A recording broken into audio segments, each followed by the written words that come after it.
Union Home Minister Amit Shah has filed his nomination from the high-profile constituency of Gandhinagar today. He's here with us for a chat. Thank you Amit भाई हमसे बात करने के लिए. कल आपका road show इतना शानदार और इतने लोग थे, पूरा कल्चर गुजरात का सामने आया. अब देश भर में रोड शो कर रहे हैं, पर मुझे लगा कि काफ़ी कल अलग था. नारनपुरा से सरखेज से जो है आप गांधीनगर गए हैं. इस जर्नी को रोड शो के कॉन्टेक्स्ट में आप कैसे देखते हैं सर? देखिए, रोड शो में सबसे स्पेशल बात ये थी कि मैं उस क्षेत्र में रोड शो कर रहा था जहाँ मैंने पोस्टर चिपकाए है, पार्टी के लिए वॉल पेंटिंग किया है. यही क्षेत्र से मैं बहुत छोटे कार्यकर्ता से यहाँ तक पहुँचा हूँ.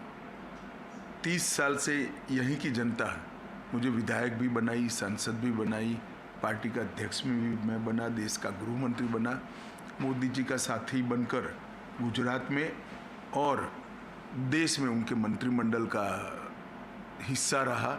ये मेरे लिए बहुत गर्व की बात है और मैं आज मानता हूँ कि मेरे जीवन में गांधीनगर की जनता का प्रेम और आशीर्वाद बहुत महत्वपूर्ण है.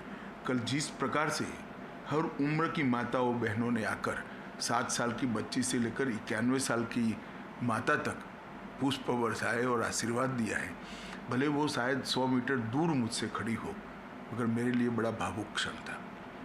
अमित भाई, देश का पहला फेज़ पोलिंग शुरू हो गया है. साउथ पे सबसे ज़्यादा फोकस मुझे ऐसा लग रहा है. साउथ से क्या उम्मीदें हैं सर इस बार? देखिए, इस बार हम साउथ में मुझे लगता है कि हमारा सबसे अच्छा प्रदर्शन करेंगे. तमिलनाडु, तेलंगाना, केरल, आंध्र, कर्नाटक, ये चारों राज्यों में हमारा मजबूत प्रदर्शन होगा. दक्षिण में पहली बार मोदी जी की पॉपुलैरिटी इस स्तर पर पहुंच चुकी है जो अब चुनावी नतीजों में कन्वर्ट होगी. हमारी वोट शेयर तो 14 में भी बढ़ी, 19 में भी बढ़ी थी, मगर हम उस स्तर पर नहीं पहुंचे थे जिससे सीट बन पाए.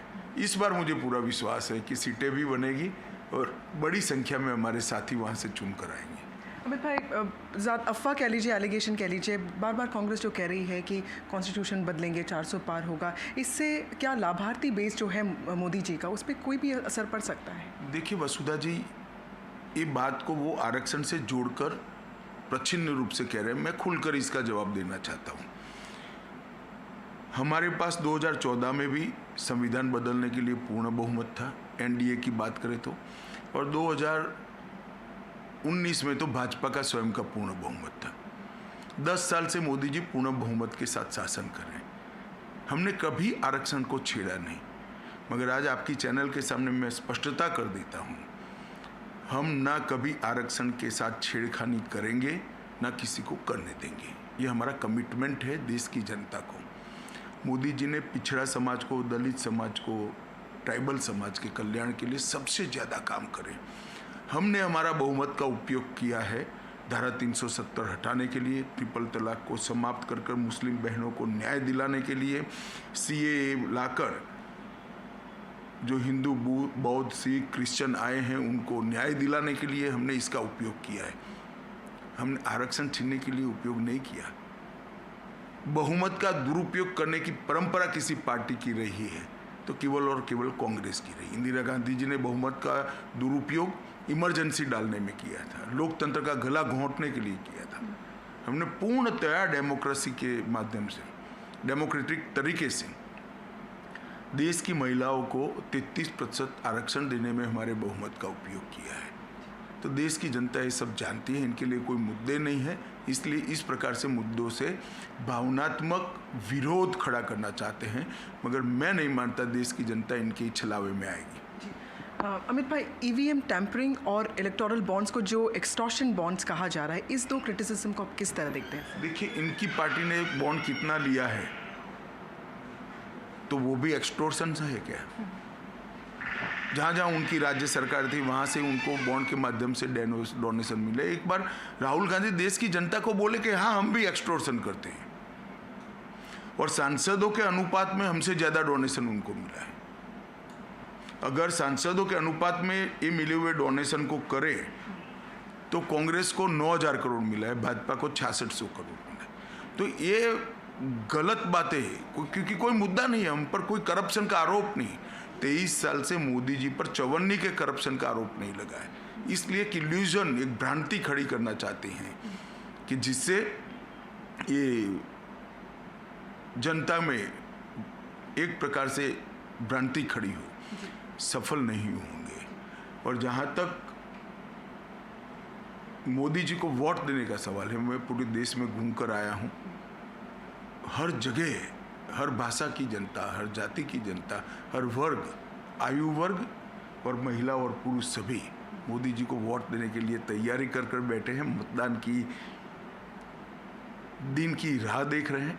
आज मैंने भी गांधीनगर से अपना पर्चा डाला है। मैं गांधीनगर की जनता को और देश भर की जनता को करबद्ध विनंती करता हूं कि मोदी जी को तीसरी बार बनाइए, प्रधानमंत्री बनाइए। मोदी जी इस देश को दुनिया में सर्वोच्च स्थान पर पहुंचाने के लिए कटिबद्ध है और ये होकर रहेगा। सर, आउट ऑफ पॉलिटिक्स एक क्वेश्चन है सर। नक्सल का एक बहुत बड़ा ऑपरेशन हुआ और चुनाव के एकदम पहले हुआ, तो और ऐसा हमने दिसंबर में भी देखा था। हमारा जो वॉर ऑन नक्सलिज्म है ये जारी रहेगा सर? देखिए, भारतीय जनता पार्टी के कमिटमेंट में कोई बदलाव नहीं। टेररिज्म और नक्सलिज्म लोकतांत्रिक तरीके नहीं है, इसको समाप्त कर देना चाहिए। मैंने, प्रधानमंत्री जी ने, सबने अपील करी है कि जो हथियार डालकर आते हैं उनका स्वागत है। अगर हथियार लेकर जाओगे तो फिर तो जवाब सुरक्षा बलों ने देना पड़ेगा।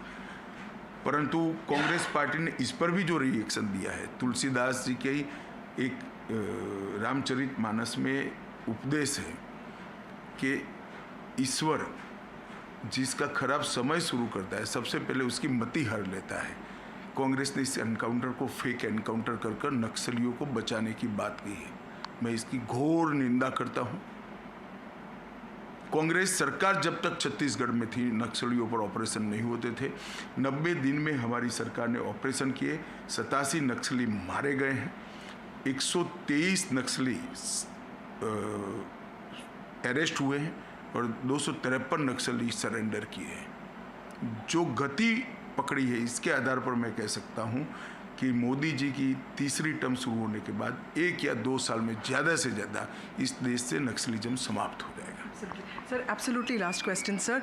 गांधीनगर में कल मैं देख रही थी, जैसे हॉस्पिटल में पेशेंट्स के फैमिली मेम्बर्स को खाना देना हो या प्रेग्नेंट वुमेन को न्यूट्रिशन बार देना हो, आपको तो दिल्ली रहना पड़ता होगा एज होम मिनिस्टर। ये सारा जो आपका विजन है इसके इम्प्लीमेंटेशन में आप कैसे काम कर रहे हैं सर? मेरे परिवार के लोग करते हैं, मगर इससे पॉलिटिक्स के कोई लेन देन नहीं। धन्यवाद। Thank you so much sir.